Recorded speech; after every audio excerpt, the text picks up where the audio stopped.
Ciao a tutti, io sono Valentina e benvenuti all'Angolo del Focolare, dove condivido con voi semplici idee. Adesso prendo anche Becky. Dove condivido con voi semplici idee per semplificare, organizzare e vivere consapevolmente. Oggi siamo qui con Peggy e volevo anche una tazza di tè per parlare di budget.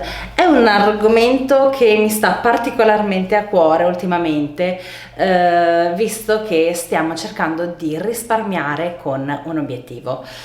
Io e mio marito abbiamo venduto casa per comprare una nuova casa che stiamo costruendo e quindi stiamo cercando di risparmiare per l'arredamento, per tutte le cose che devono andare collegate con la nuova casa. E quindi siamo a budget iper ristretto, anzi, come diciamo Anna Venere ed io nel nostro corso Risparmio Facile, stiamo vivendo con la pochette. Praticamente il risparmio facile paragoniamo il nostro budget ad una borsa che ci portiamo dentro costantemente, che pesa nella nostra vita, che pesa nella nostra quotidianità, soprattutto se non sappiamo come gestirlo. Questo budget può essere grande, può essere piccolo, può essere una borsona bella grande dove c'è dentro di tutto, o può essere anche una borsa più piccola ma dove mettete comunque dentro di tutto. Ecco, mio marito ed io abbiamo deciso proprio di ridurre drasticamente il nostro budget con un obiettivo: ridurre il nostro budget alle dimensioni di una pochette, di quelle proprio che tengono il minimo indispensabile, per spendere il minimo indispensabile nella vita quotidiana e risparmiare tutto quello che possiamo per il nostro progetto della casa.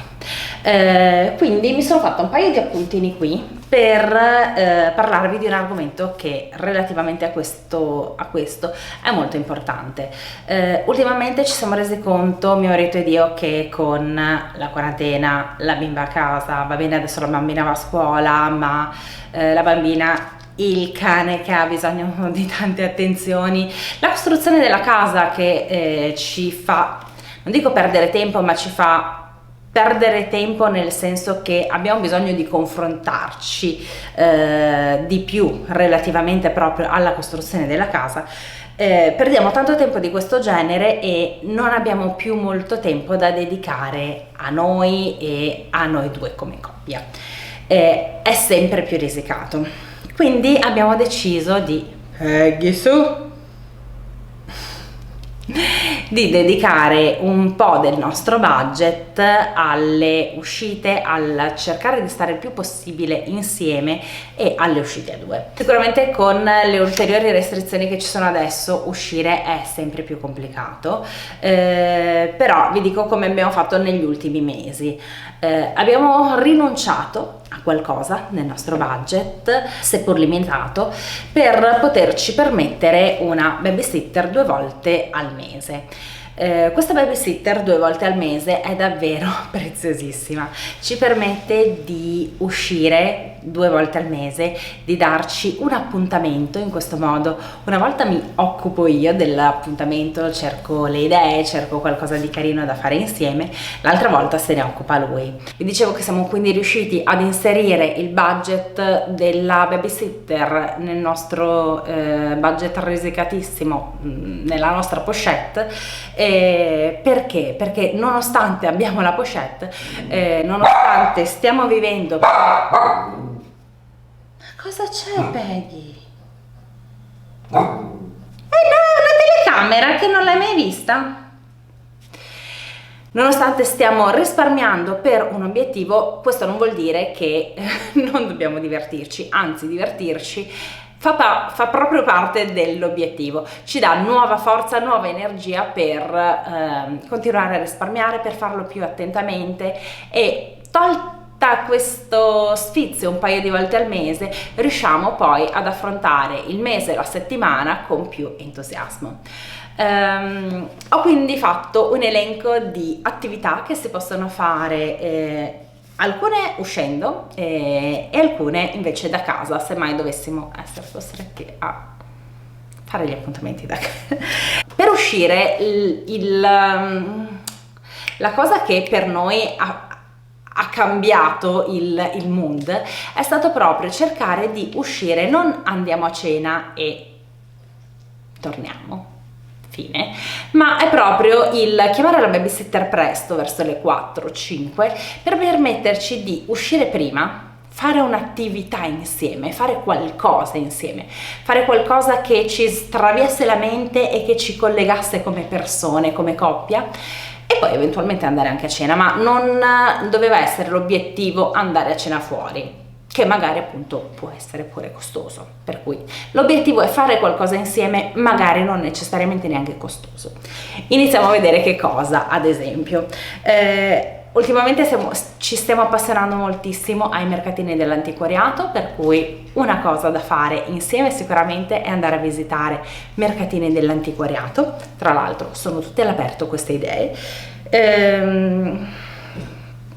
Un'altra cosa da fare che ci collega come coppia, un'altra cosa da fare che ci sta piacendo tantissimo è proprio fare delle passeggiate nella natura, magari in un bosco, magari questo è bello farla anche in famiglia, con il cane, con la bambina, però appunto potrebbe essere un'ulteriore idea di appuntamento a due per fare magari qualcosa di romantico, magari anche semplicemente. Appena sposati noi eravamo una volta andati sui colli a vedere le stelle, quello era veramente bellissimo. Un'uscita che abbiamo fatto molto romantica è stata proprio andare a visitare un borgo storico. Qui attorno a noi ce ne sono tantissimi, ma immagino che un po' in tutta Italia ci siano dei bellissimi borghi storici. Visitare una cantina, questo invece è un appuntamento di cosa che vorremmo fare. Fare un picnic all'aperto, anche se fa freddo, ci piacerebbe proprio magari appunto non una cena completa, ma magari una merenda, ci si porta, che so, via una copertona calda, del vin brûlé caldo magari proprio in un thermos e che so, dei biscotti o qualcosa appunto da mangiucchiare. Potrebbe essere proprio l'occasione per andare nella natura, fare un picnic e fare qualcosa di diverso a due. Per finire, non necessariamente appunto dicevo l'andare a cena, quanto magari anche semplicemente andare a prendersi un aperitivo. Ci sono tantissimi aperitivi anche analcolici molto buoni, è sicuramente molto più economico di una cena da qualche parte, e quindi sicuramente un aperitivo è più divertente e si torna anche in un orario decente per la babysitter. Passiamo alle attività da fare a casa. Una delle cose che piace fare tantissimo a me e a mio marito è guardare film sul divano,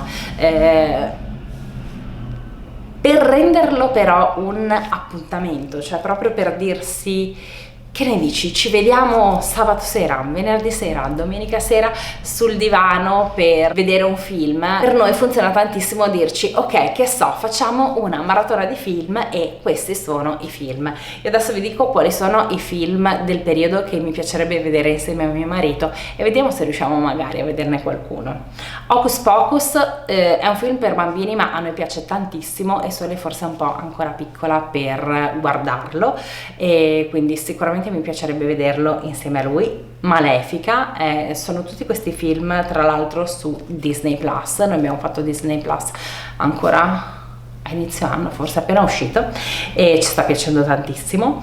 Edward Mani di Forbice, Nightmare Before Christmas, e direi che sono tutti almeno 4 film a tema autunnale che io non vedo l'ora di vedere. Un'altra cosa che mi piacerebbe fare è fare un gioco in scatola. Con alcuni nostri amici ci piace fare tantissimo dei giochi in scatola, ma ultimamente non riusciamo a vederci tantissimo e potrebbe essere un'idea carina fare un gioco in scatola anche in coppia. Conoscete i giochi in scatola carini da fare in coppia? Se così lasciatemeli qua sotto, non dite cos'è quella cosa che piace a Francesco, quella cosa di guerra, quel gioco di guerra, ecco, non lo sopporto, quindi quello no. Ma insomma, commentatemi se conoscete dei giochi carini in scatola da fare a due. Prepararsi qualcosa di speciale, come un cocktail, come la pizza, impastare la pizza, preparare qualcosa di speciale che poi sarà anche la nostra cena, ma sicuramente il fatto di preparare qualcosa insieme può essere qualcosa di speciale. Passare la serata a leggere un libro magari sotto le coperte, lo so che è una cosa banale, però farlo intenzionalmente, secondo me è questa la cosa speciale, magari non sotto le coperte letto, magari sotto una copertina calda con il caminetto acceso. Io adesso ho iniziato ad accendere il caminetto finto, quello che trovo bello, trovo sia su Netflix che su YouTube, basta che cerchiate caminetto e lo trovate, vi si accende il fuoco sulla televisione ed è romanticissimo. Quindi televisione con il caminetto, una copertina e mettersi piedi contro piedi a leggere un libro, secondo me è super romantico. Leggere il libro, quello sui 5 linguaggi dell'amore, qualcosa del genere, e scoprire qual è il nostro linguaggio dell'amore. Noi in realtà l'abbiamo già scoperto un po' di tempo fa, però ho detto ma perché non condividere queste idee anche con voi. Noi passiamo tantissime serate a progettare casa, ma sicuramente una delle nostre attività preferite è anche ballare. Bene, queste sono le nostre idee per le attività da fare all'aperto, economiche, e gli appuntamenti anche che si possono fare da casa. Sicuramente adesso con la stagione fredda verranno tantissime più occasioni per le attività da casa. Mi chiederete come fare e dovete vedere la night routine. In quel video vi facciamo vedere come stiamo riuscendo ad organizzarci per mandare a letto a sole molto presto e riuscire quindi a goderci la serata a due sul divano per un appuntamento. Quindi sicuramente gli appuntamenti sul divano sono quelli più economici, però anche più casalinghi, e per quelle volte, magari una o due volte al mese che vogliamo uscire, chiamare una babysitter, sacrificare qualcosa dal nostro budget mensile pur di poter uscire e avere un momento magari speciale con il nostro partner, sicuramente è una cosa davvero molto importante e che noi sta aiutando davvero tantissimo. Questi sono i miei consigli, fatemi sapere che altre idee avete anche voi, lasciatemi tutte le vostre idee nei commenti e anche qualche suggerimento per qualche gioco da tavola che io sarei sicuramente curiosa di provare. Io adesso vi mando un bacio, vi saluto, non dimenticate di lasciare un pollice in su se vi è piaciuto questo video e noi ci vediamo alla prossima. Ciao!